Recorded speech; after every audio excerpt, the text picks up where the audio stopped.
Cinta, deritanya tiada pernah berakhir. Begitulah kalimat singkat dari Cut Pat Kai, yang sampai detik ini selalu diingat oleh banyak orang.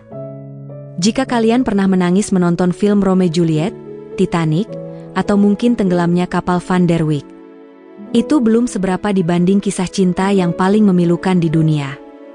Kisah cinta dari seorang wanita bernama Blanche Monnier. Blanche Monnier adalah seorang sosialita muda Paris yang dikenal karena pesona kecantikannya. Di Perancis, dia sebut sebagai wanita yang dikurung dari Poitiers. Kisah di balik judul ini adalah awal tragis dengan kisah cinta, impian indah, serta harapan yang berakhir buruk.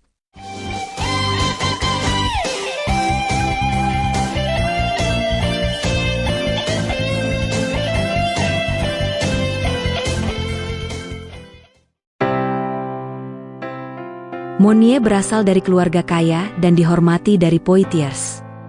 Pada usia 25 tahun, banyak sekali lelaki yang datang untuk mencoba mendapatkan hatinya, bahkan ada pula yang serius ingin melamarnya. Tapi hati gadis cantik itu sudah terlanjur jatuh kepada seorang pengacara tua yang tidak memiliki apa-apa, juga bukan dari keluarga bangsawan.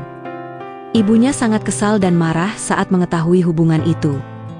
Ibunya hanya ingin gadis cantiknya menikah dengan orang kaya, agar kelak hidupnya terjamin, tidak dengan pengacara miskin.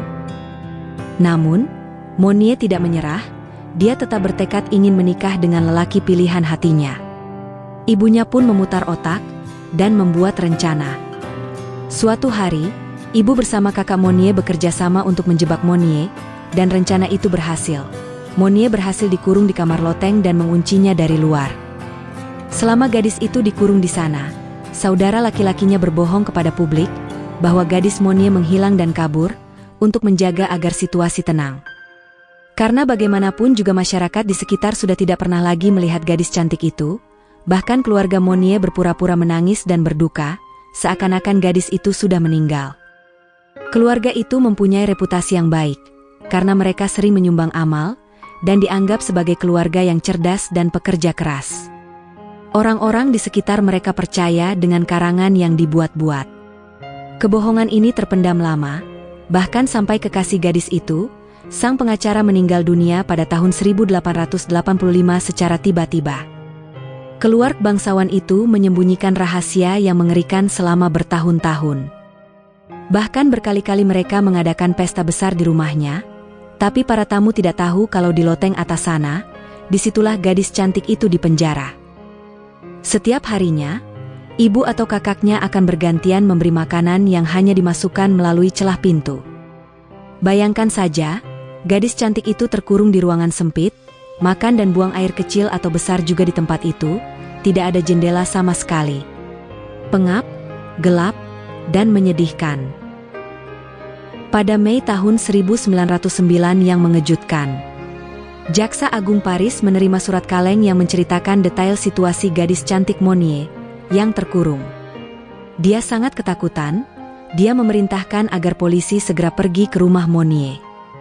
Saat petugas naik ke atas, mereka mencium bau busuk yang sangat menyengat dari sebuah ruangan dengan pintu terkunci. Mereka pun bergegas mendobrak pintu itu, dan betapa terkejutnya, mereka menemukan Monnier masih hidup.